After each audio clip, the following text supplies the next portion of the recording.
Bienvenidos a un nuevo episodio de Medicina en Día. Yo soy el doctor Hugo Pellegrinolo y en el programa de hoy yo voy a hablar sobre el trastorno disociativo de identidad, también conocido como trastorno de personalidad múltiple. Este programa será ligeramente basado en la serie de televisión estadounidense llamada United States of Terror, que es una comedia dramática creada por Diablo Cody, que fue al aire en el canal Showtime de 2009 a 2011. La serie sigue la vida de Tara, una ama de casa suburbana y madre que trata con desorden de identidad disociativo, anteriormente llamado trastorno de personalidad múltiple. Tara es una esposa y madre con trastorno disociativo de identidad. Después de decidir tomar una pausa para dejar de tomar su medicación para descubrir la causa real de su enfermedad, sus otras personalidades vuelven.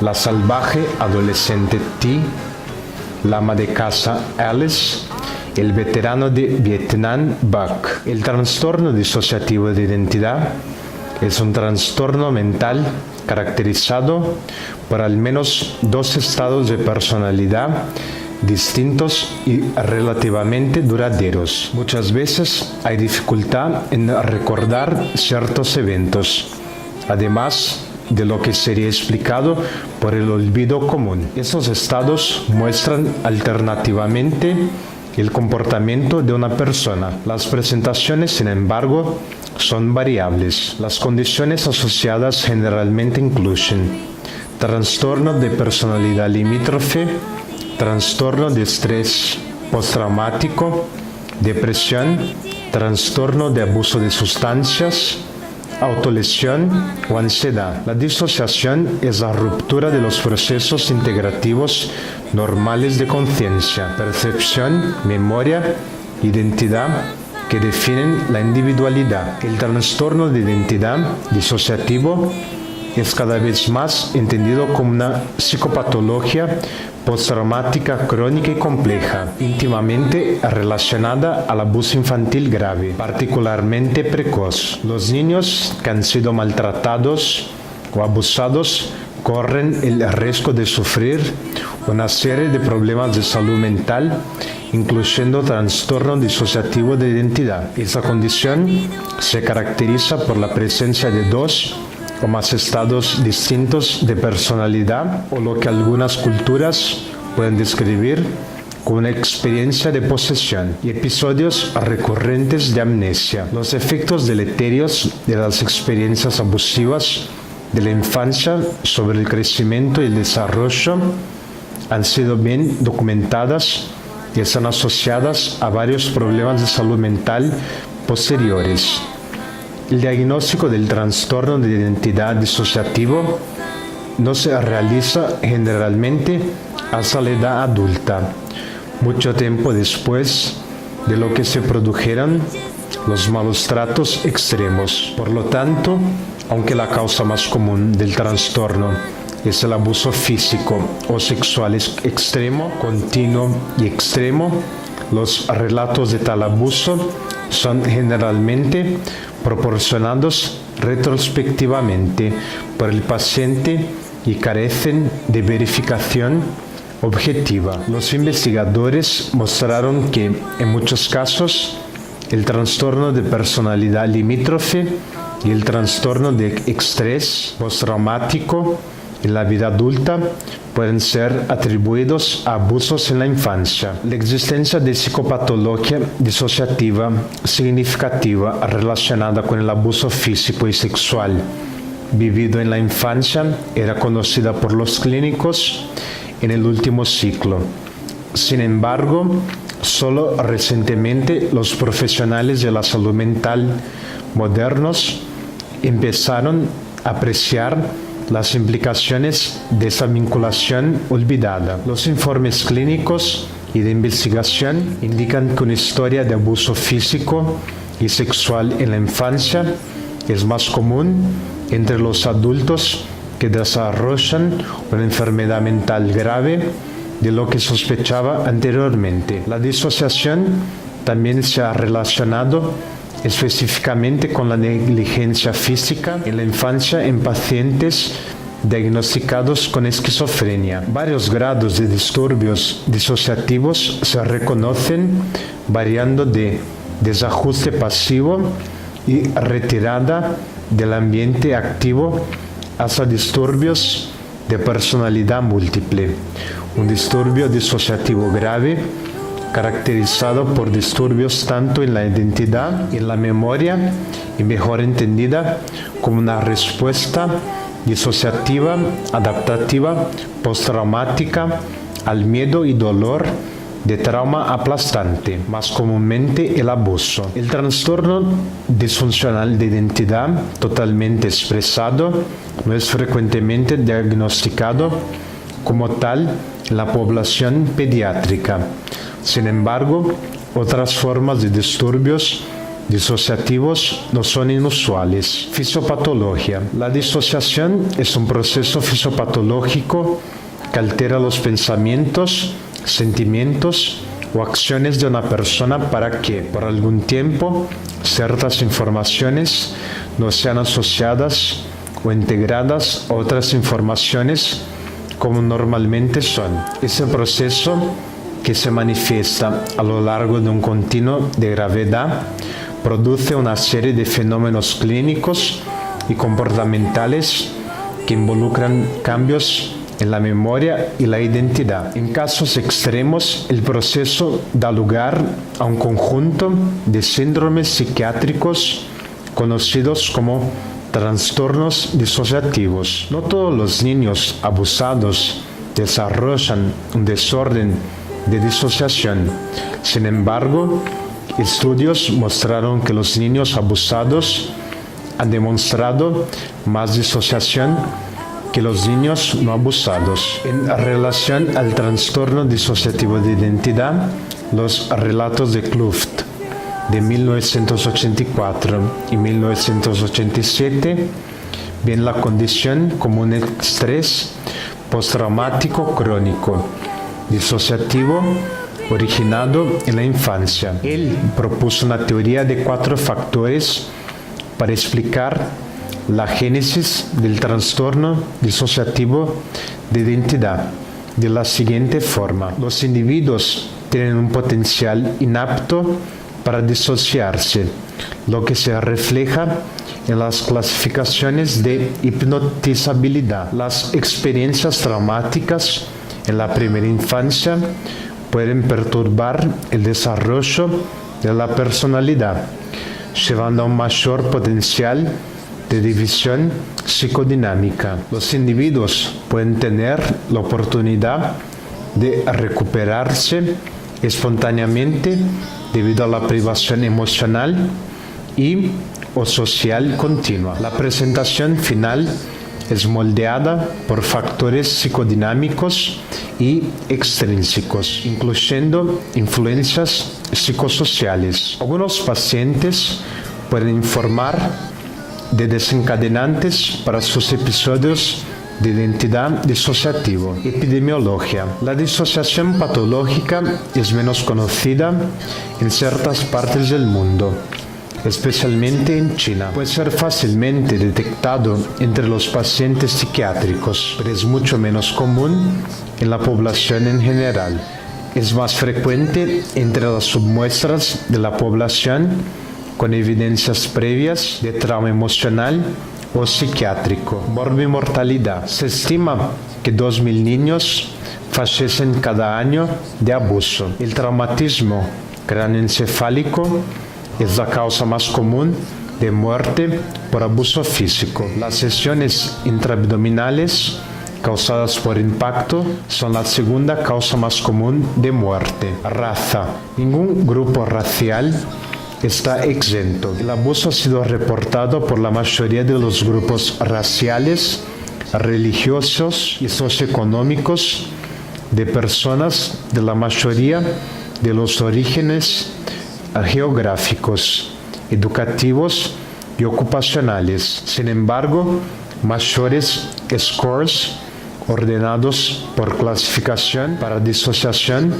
se reportan en niños de Estados Unidos. Sexo. Las niñas sufren abuso sexual en la infancia más comúnmente que los niños, con la proporción de 10 a 1 entre mujeres y hombres. Las niñas, más que los niños, corren mayor riesgo de abuso sexual. Un estudio relató una prevalencia significativamente mayor de abuso sexual en la infancia en mujeres y una prevalencia significativamente mayor de abuso físico infantil en hombres. Sin embargo, un factor descrito como disociación patológica surgió y fue predicho por los participantes como siendo del sexo masculino. Edad. Como la mayoría de los casos de abuso ocurre durante los años preescolares, los niños pueden ser particularmente vulnerables a la disociación durante esos años. La tasa de victimización fue mayor para niños menores de 1 año, 24,4 por 1000 niños, en la población de la misma edad. La tasa de informes disminuye para los niños mayores. La edad precoz al inicio también se correlacionó con un mayor grado de disociación. Los adolescentes con trastorno de identidad disociativo tienen mayor probabilidad de presentar tasas más altas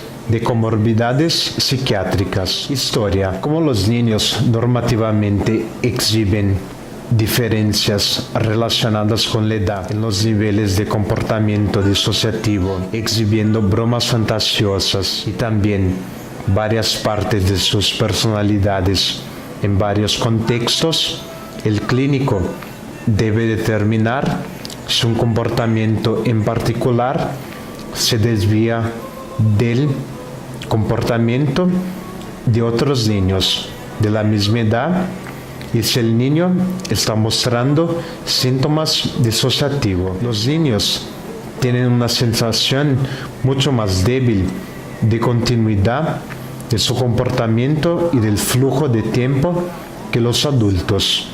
Síntomas como la sensación de pérdida de tiempo no son fáciles de discernir por los niños.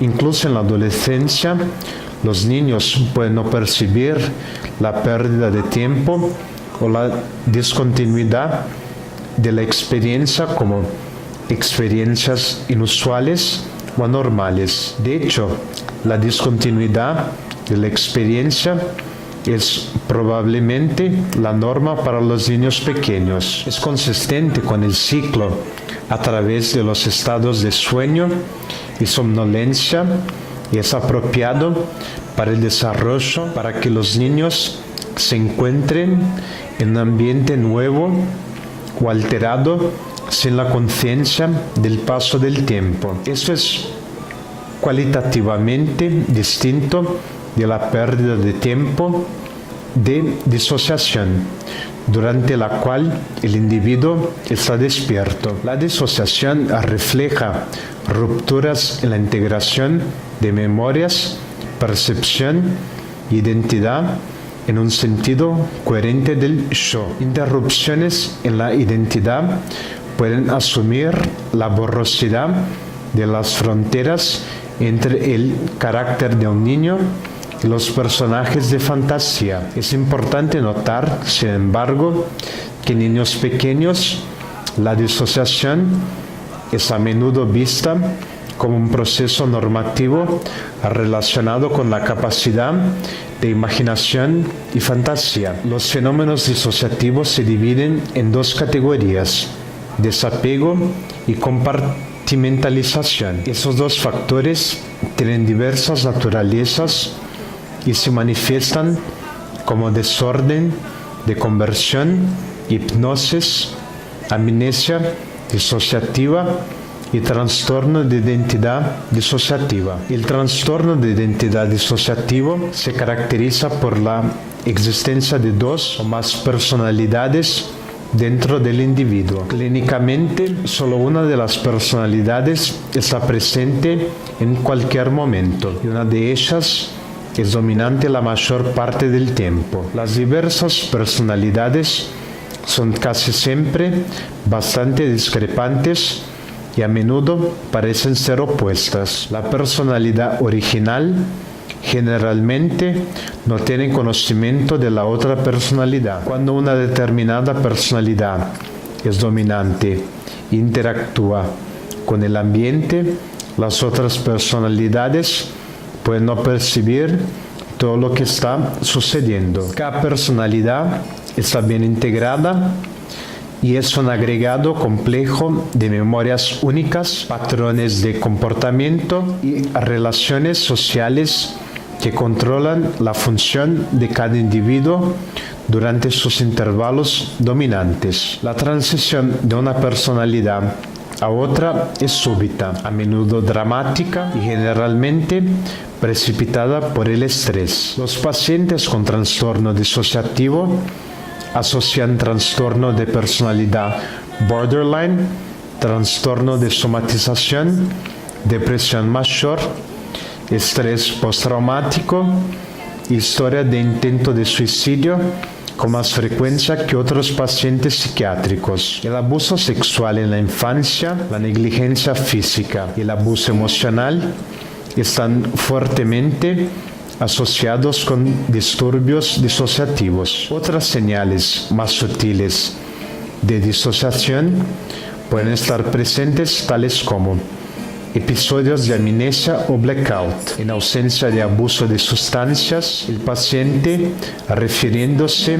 a sí mismo como nosotros. El paciente siendo divertido por otros de comportamientos que no recuerda, o el paciente es recibido por personas que él o ella no conoce. Un paciente puede perder objetos que no se pueden contabilizar o encontrar objetos o muestras de caligrafía extraña. Los estados de fuga, sonambulismo y escritura automática pueden representar disociación. Un niño que está experimentando síntomas disociativos puede parecer retraído, asustado o no involucrado. A menudo el niño se identifica como distinto de los otros niños, aunque los médicos, los asistentes sociales, los padres adoptivos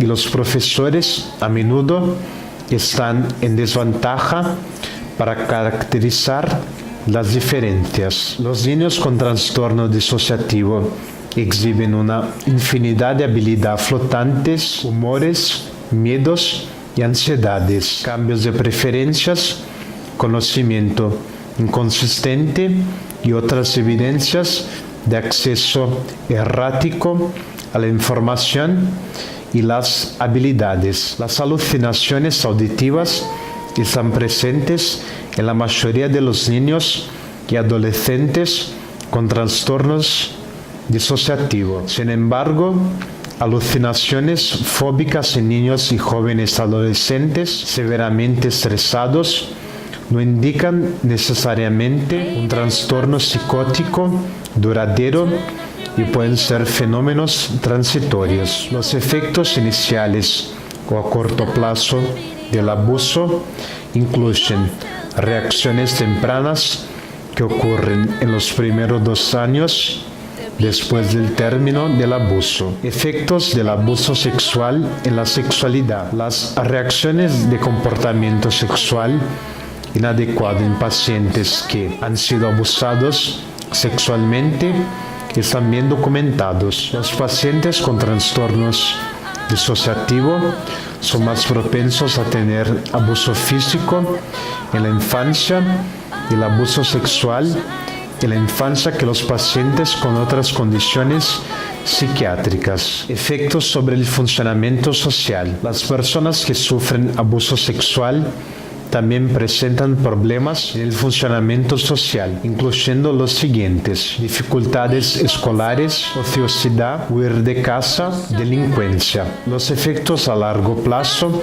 se anotan en las mismas áreas: reacciones emocionales y autopercepciones. Depresión, ansiedad y tensión son los problemas a largo plazo más comúnmente reportados entre los adultos que fueron molestados cuando eran niños. Impacto en las relaciones interpersonales, dificultad en educar y responder a sus propios hijos, dificultad en confiar en los demás, miedo, muchas veces indiferenciado, hostilidad, sentido de traición, efectos sobre la sexualidad, problemas con el ajuste sexual, promiscuidad, o sea, aumento del nivel de comportamiento sexual, efectos en el funcionamiento social, prostitución, abuso de sustancias. Es importante sospechar de abuso físico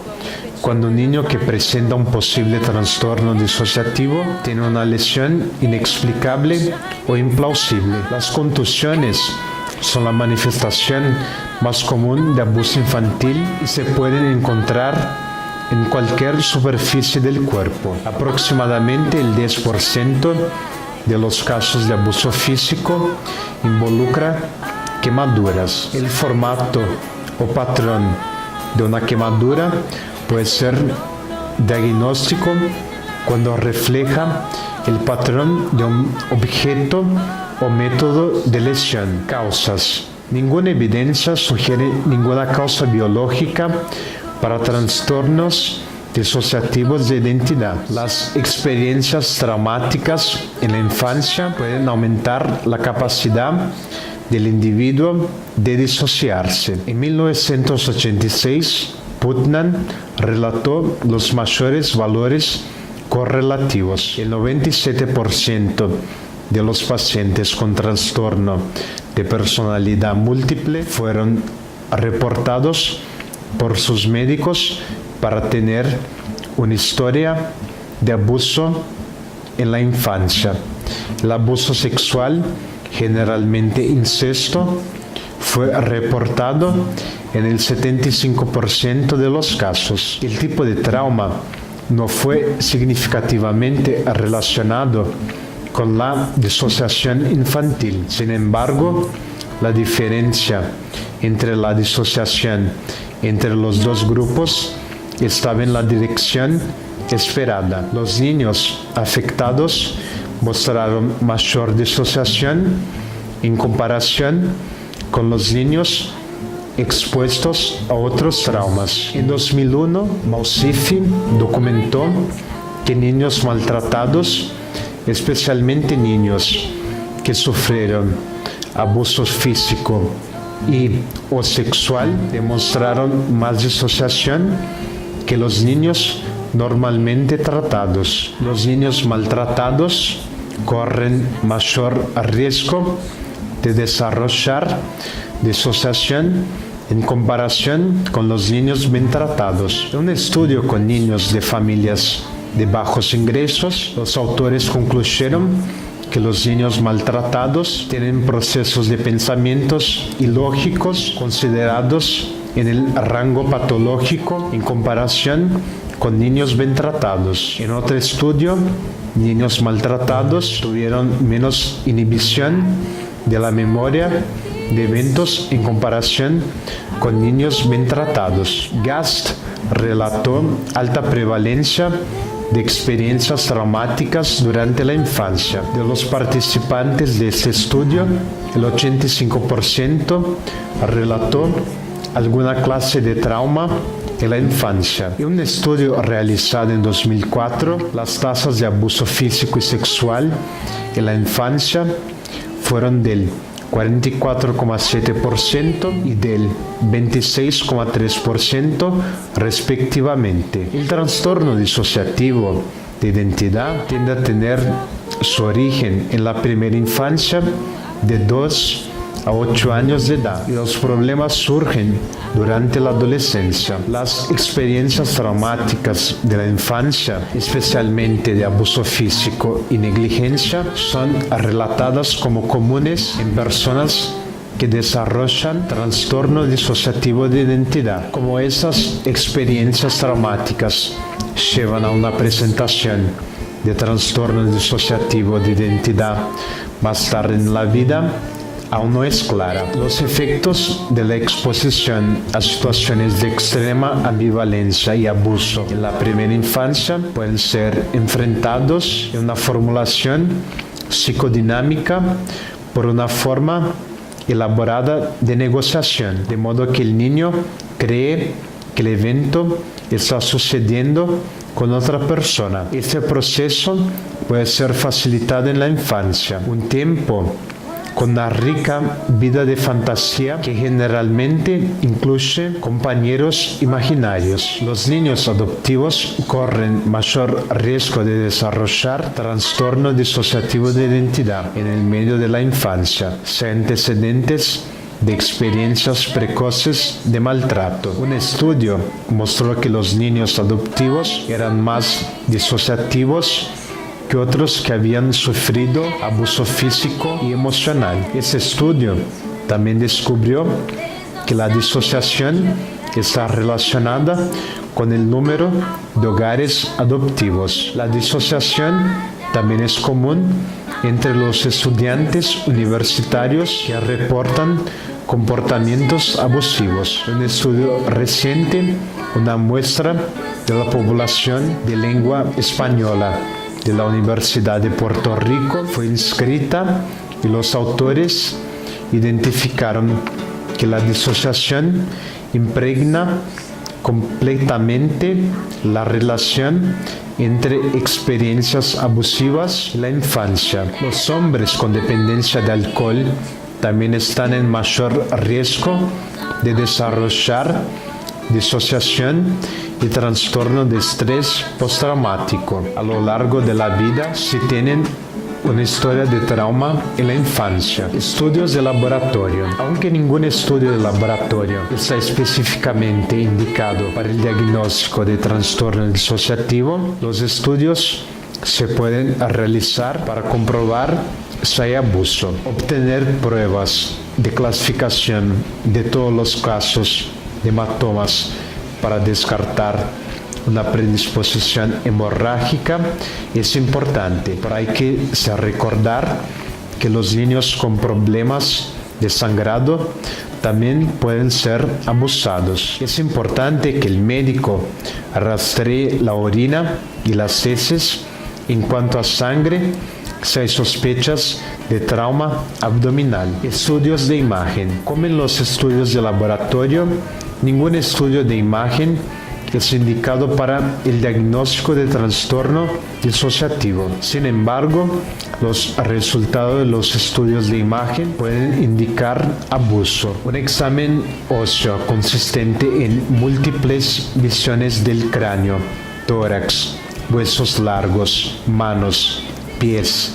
pelvis y columna es necesario para niños menores de 2 años si hay sospechas de abuso. Si la sospecha es fuerte, es importante que el médico repita la investigación en 7 a 10 días para examinar la curación o las fracturas no observadas en las radiografías iniciales. La exploración ósea puede ser útil en la detección de nuevas fracturas de manos, pies o costillas, pero no son valiosos en la detección de fracturas del cráneo. Es importante que el médico realice la tomografía computadorizada de la cabeza si el niño ha sido gravemente herido. Los pacientes sobrevivientes del abuso extensivo en la infancia a menudo presentan dilemas clínicos complicados. Los episodios disociativos, flashbacks,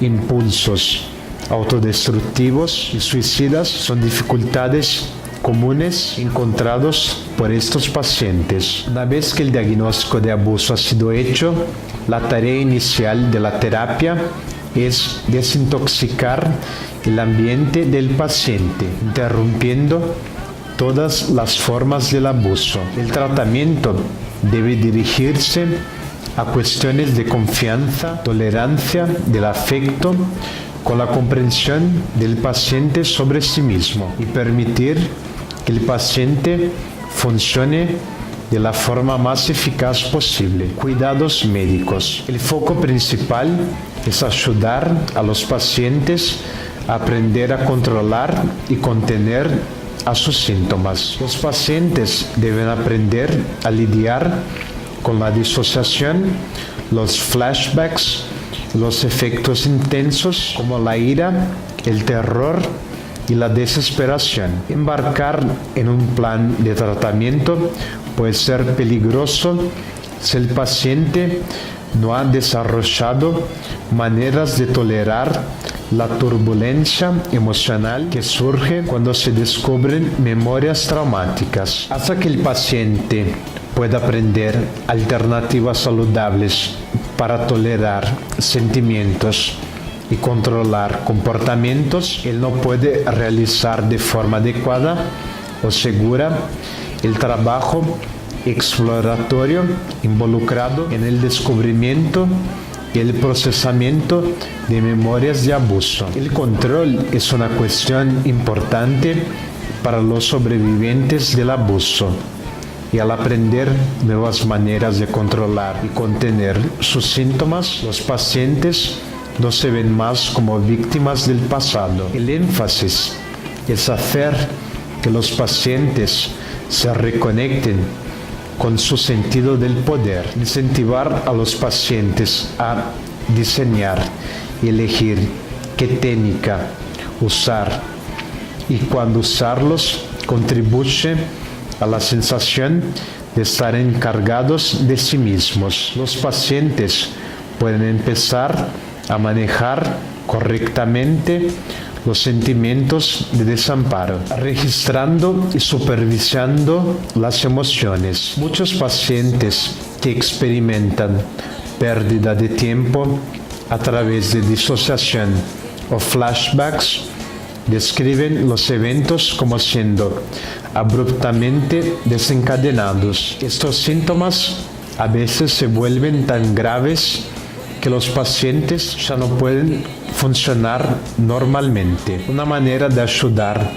a los pacientes a empezar a trabajar con su sentido de imprevisibilidad es hacer que mantengan un registro de sus emociones. Los pacientes deben primero identificar las emociones. Después de desarrollar la capacidad de identificar sentimientos, pueden monitorear la intensidad de cada sentimiento. Los pacientes generalmente reportan un grupo de emociones recurrentes como ansiedad, tristeza o rabia. Muy a menudo estos síntomas preceden a la disociación, flashbacks, impulsos autodestructivos e impulsos suicidas. Los pacientes deben ser entrenados sobre cómo intervenir mucho antes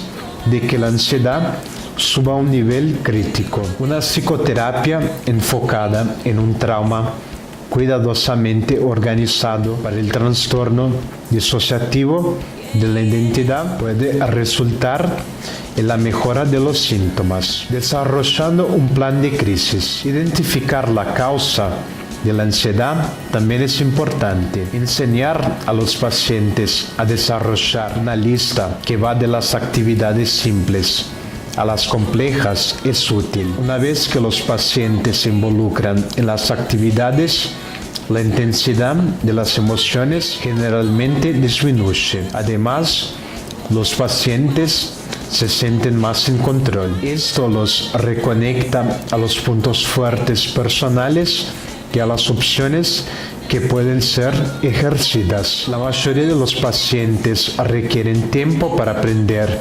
nuevas y eficaces habilidades de enfrentamiento. Es importante que el médico enfatice que los pacientes deben practicar nuevas habilidades y técnicas hasta que desarrollen un sentido de dominio. Si las dificultades vivenciadas por los pacientes con historias de abuso están directamente relacionadas con las experiencias de abuso, el tratamiento definitivo no puede aparentemente ser exitoso sin el reconocimiento de esas experiencias. Consultas médicas. Si el motivo del trastorno disociativo es el abuso, es importante iniciar rápidamente una consulta médica, quirúrgica y mental apropiada. La ley exige que un niño sospechoso de ser abusado o descuidado sea comunicado